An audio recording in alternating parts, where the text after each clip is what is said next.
The three core competencies I learned throughout field using my learning contract is the use of technology, but using it ethically.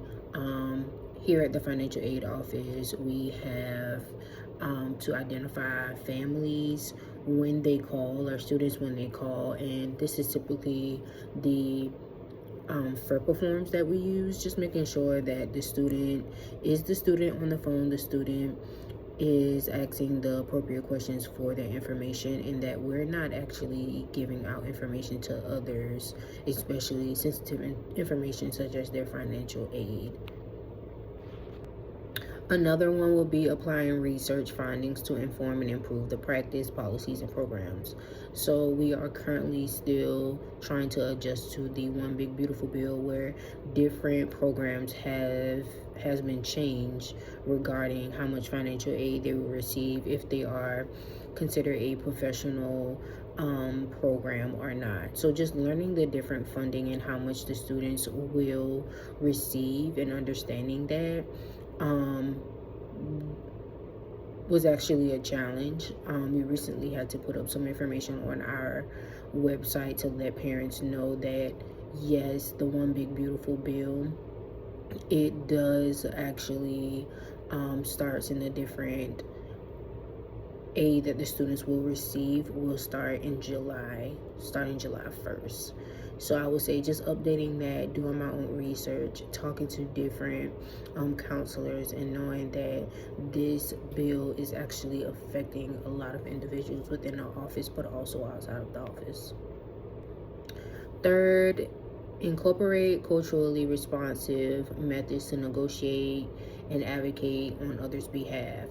I really enjoy this, just being a student in the social work program, but also being a full-time counselor. I have to say, just being in this program, I've actually, I want to say, understand how important it is, my job, of course, and just understanding how it actually helps students, but also how it can really hinder some students as well.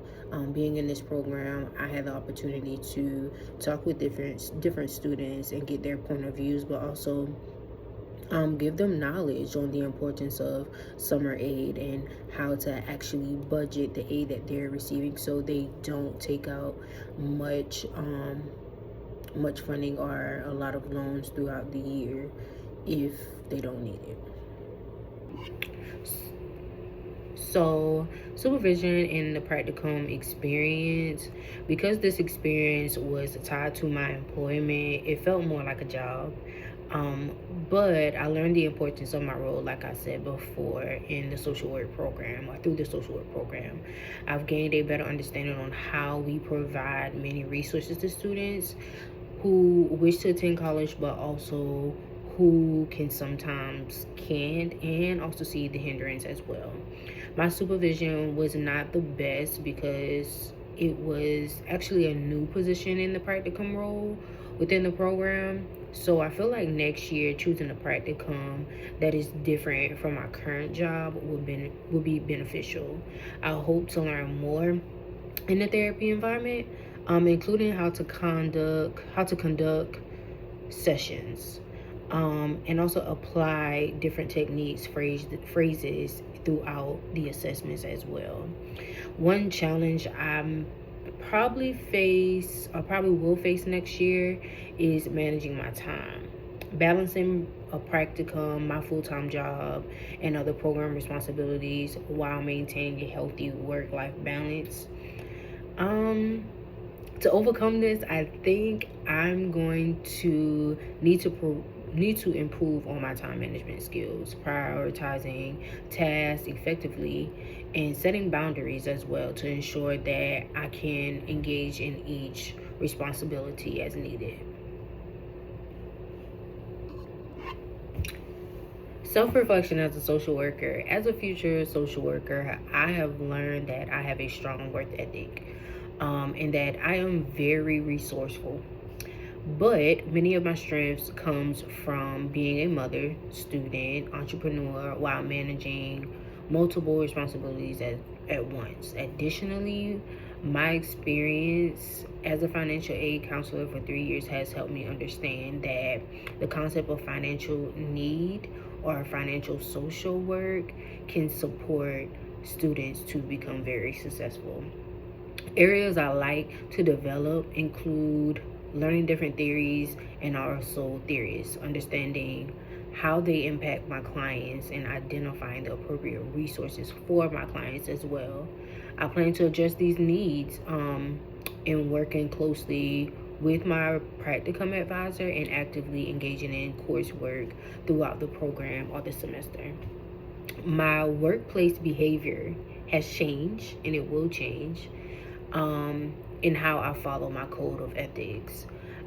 For example, I avoid oversharing personal information with clients and refrain from giving direct advice about their situation or my situation. Instead, I provide a range of resources to empower my clients to choose what works best for them. I also prioritize client safety by assessing it first before moving forward in the session. I learned that throughout the program that the first thing is making sure that your client is safe. No matter what the situation is, whether that's mentally, emotionally, physically, just making sure that they are safe, in a safe mindset, in a safe space.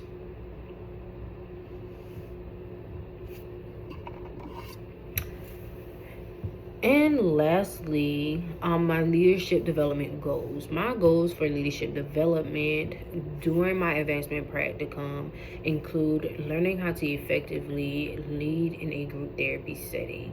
Establishing these goals will help me for my own practice, but professionally after graduation. I want to develop confidence in using appropriate clinical language, applying the assessments, and completing case documentation accurately.